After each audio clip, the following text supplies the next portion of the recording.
If you've been hearing about age verification laws for social media and wondering what that means for your family, I need to tell you about what's happening.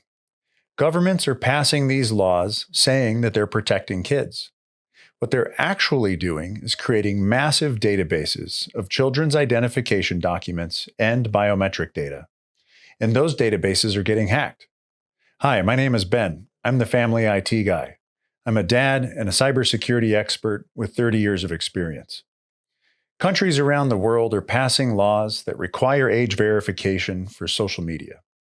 Here's how it works in practice. Platforms like Instagram, TikTok, and Discord ask families to submit identification documents to prove how old their kids are. Most children don't have driver's licenses or passports.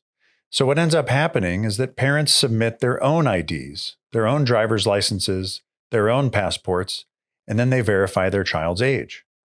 That data gets sent to third-party verification companies, and it gets stored on their servers.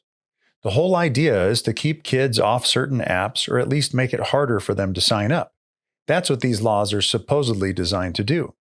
But last month, Discord's age verification system got hacked. The hackers got access to 70,000 government IDs and posted them online. These were real documents, passports, driver's licenses, photos of minors, and parents' IDs that they had submitted to prove their kids' ages. Discord told people that this data would be deleted right after verification. It wasn't. It was stored by a third-party vendor. That vendor got hacked, and now those IDs are out there forever.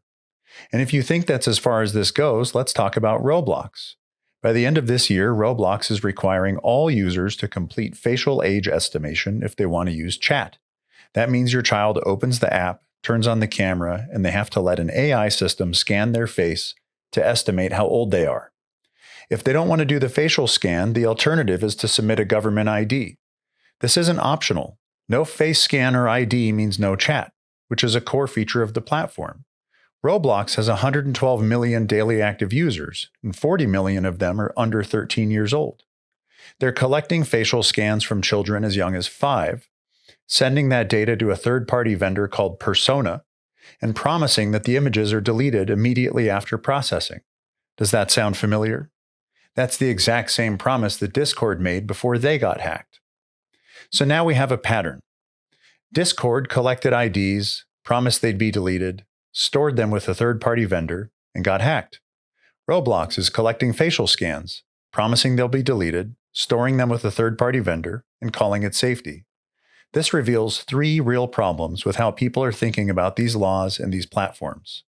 First is that when a law passes or a platform announces new safety features, a lot of parents think, okay, someone else is handling this. My kids are protected. That is not what's happening.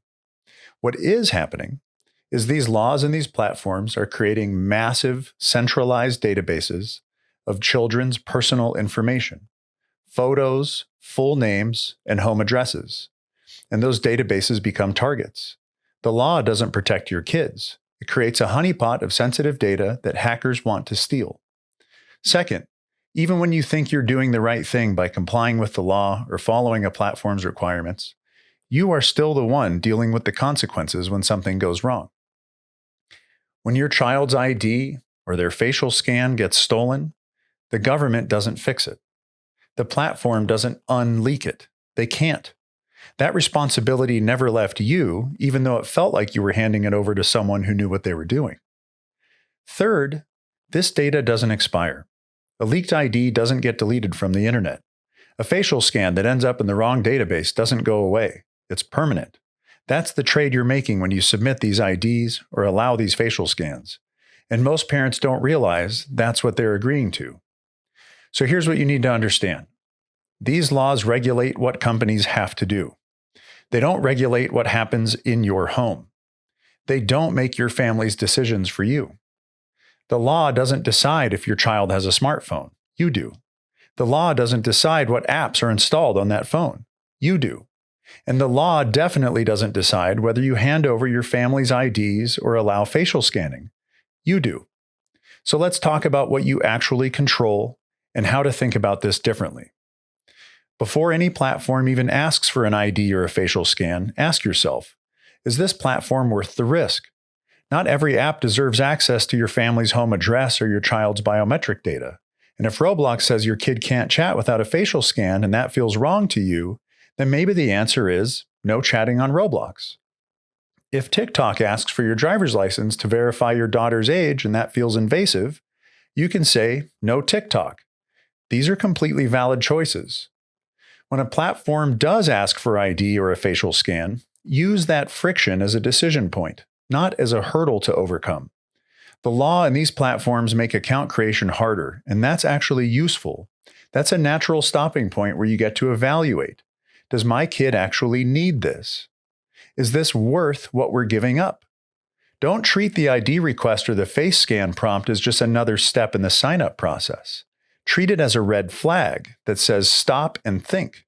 Make it a conversation with your kid about privacy and risk, not an automatic yes because everyone else is doing it. Set your family policies now before any platform forces you to make a decision in the moment.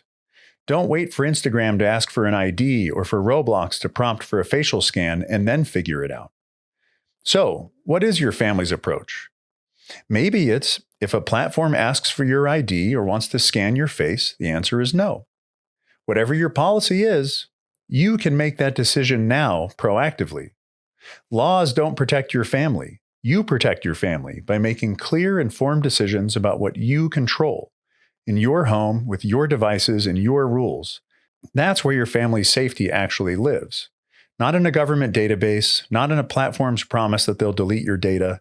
Your family's safety is in the decisions that you make at home about what data you are willing to trade and what risks you're willing to accept.